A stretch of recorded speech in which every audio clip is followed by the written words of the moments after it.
This is going to be very interesting because I'm a little cynical about magnet fishing. I really can't imagine what we're going to find. So there's the magnet. It definitely sticks. Yeah? Yeah. Let's put it over there. Oh wow, that's how I just take it. So that's how strong the currents are in the Thames. Yeah.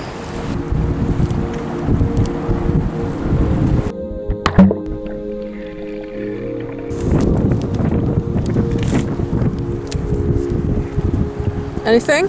No. Okay. Can I have a go? Sure. That's it. Just dunk it first like a tea bag. Okay. And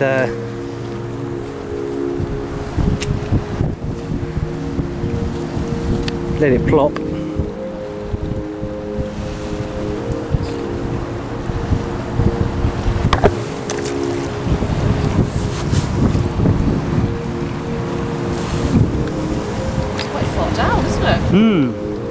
Look, the end of the rope's not anywhere near, is it? How do you tell when it's on the... Oh, right, it's on the bottom now. So I could just... You can lift it up straight now and see if there's anything on it, or you can sort of bobble it around on the bottom, and you might feel a little click where it snaps to a bit of metal, or not.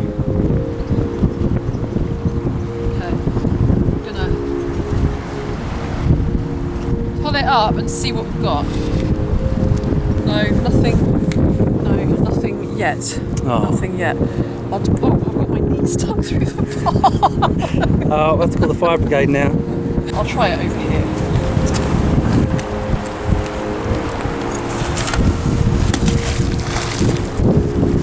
It's like mucking with the Oh no.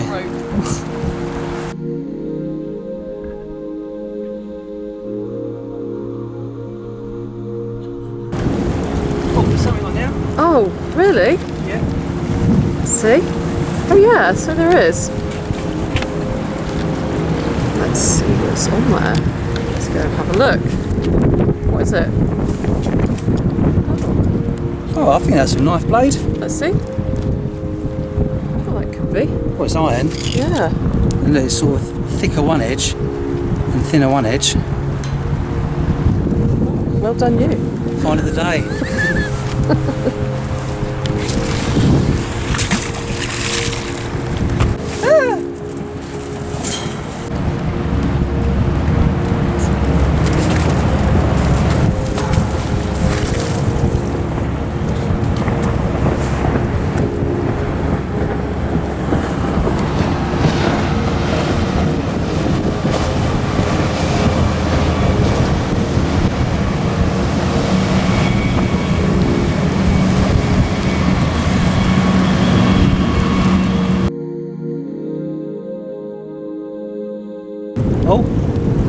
Oh, got something. You got something? Oh.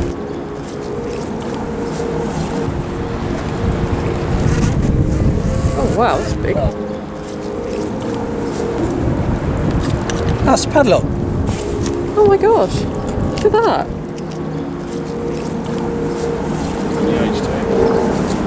Well, I don't know, what do you think? Well, I was beginning to lose hope, but now you found something. It's a barge padlock, isn't it? You know, like the ones they use on the barges. Yeah. I think you'll be able to clean that up. So, magnet fishing does work then. Eventually. Oh, it's looking a bit more padlocky now. Oh, sorry. Busted it. Have I? Yeah. No, it's already broken, surely. That was one of them really ultra rare ones. Yeah, it's a bit seen better days, but still, it just goes to show then that you can catch things with padlocks. magnets.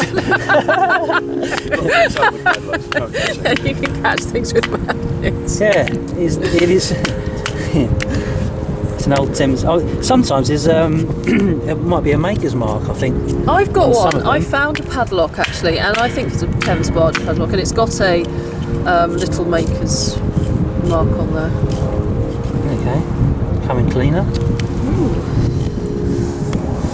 I'll show you a picture when it's cleaned. Okay.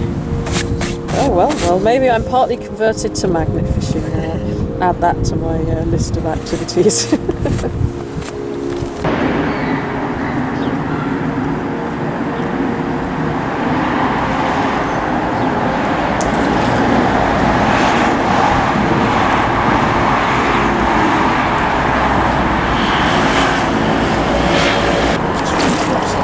Our targets have changed slightly from muskets like and Anglo-Saxon shields to 2Ps.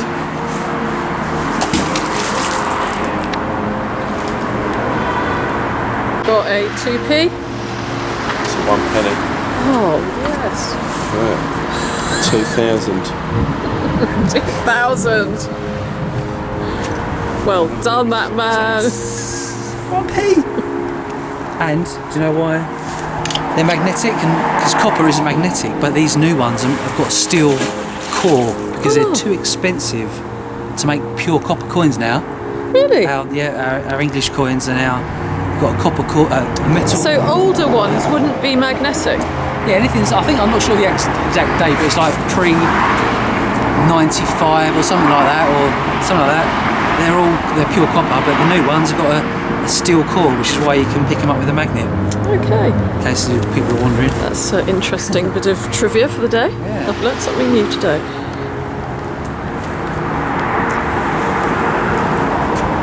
I think you got it.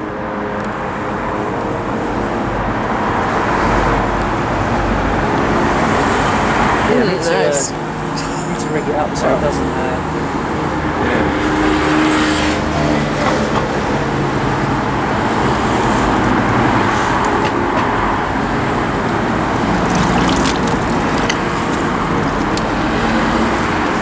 Oh, and another one. Almost enough to buy a nice cup of tea. 2008. 2008. Let's look at that. Look at that.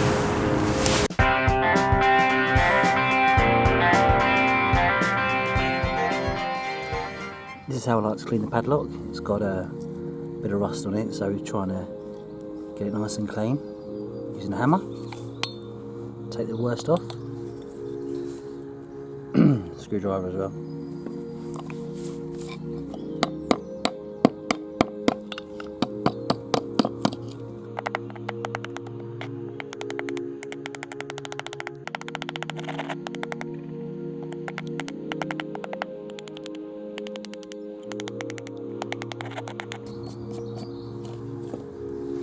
Just see some lettering come through there.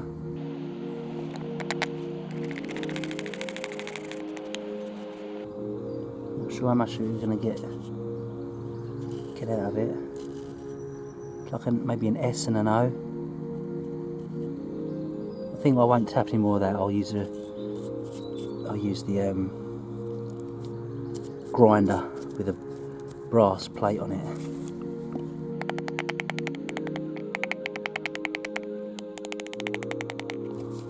There's the keyholes there.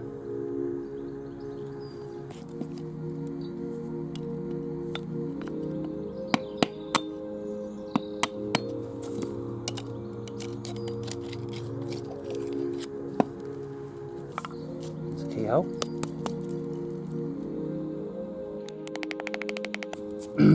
Brass fittings are coming through.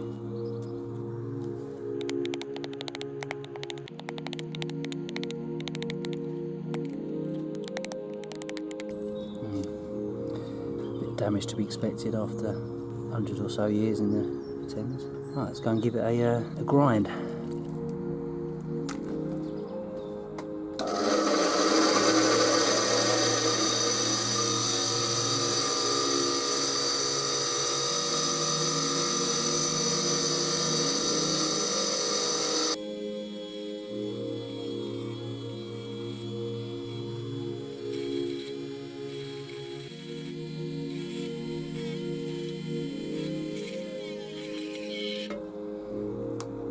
So there it is, all the brass has come out lovely. Unfortunately, you can't quite make out what that would have been. It looks like an S and a C, but it looks pretty good. I'm going to just finish it off now with a hand drill. I'm going to try and focus around this area, see if I can get any other lettering up. I don't know if it's worth tapping off that little layer of rust. Could be another letter there. Yeah, I think I'm getting a few more letters. SHC, school maybe. School? I don't know. It definitely looks like an SCH.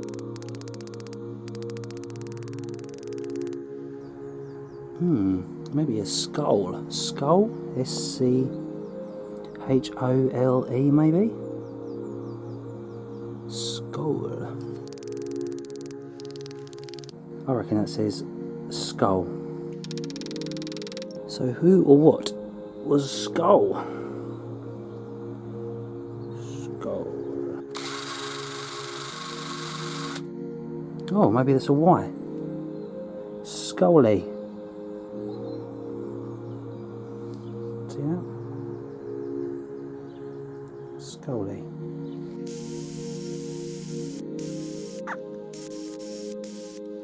Yeah, I think that's it. Scully. Mind your fingers if you do this. Just to finish it off, a little bit of grease. Obviously, a little bit of grease just to protect it.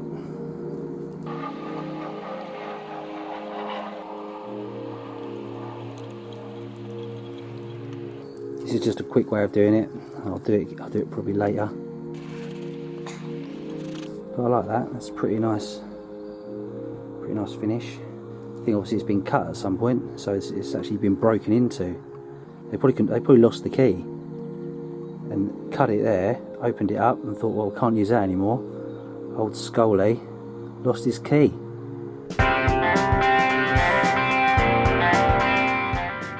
So who or what was Scully? Now, thanks to the website merseymuseum.org.uk, I've discovered that Edgar Scully and Florence Scully were both types of barge, in particular a spirit sail. A spirit sail is known as a Thames sailing barge. It had a sail with four corners and was flat-bottomed, which meant it could cope with the shallow waters of the Thames estuary and its various creeks. They were also very fast and often raced each other in organised events. They were designed to take a lot of cargo and were well known for carrying stacks of hay from the countryside into London to feed the thousands of horses, and returned with manure for the fields. These were known as stackies. Amazingly, it only needed 2 men to sail them. Edgar Scully was broken up in 1950, having been a houseboat. Greenwich Museum actually holds the original flag of Florence Scully in its collection.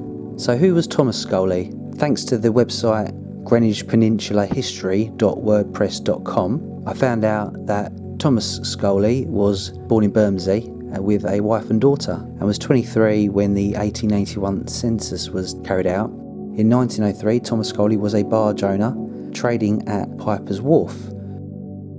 Here is a picture of Piper's Wharf showing one of Jimmy Piper's barges being launched.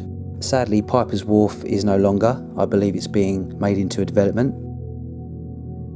On the bright side, there is still one barge being used, but not as it was originally intended. The boat Wilfrid is now a party boat owned by Bar & Co. It was built by Jimmy Piper in 1926, and Thomas Scully used it for moving sand and ballast.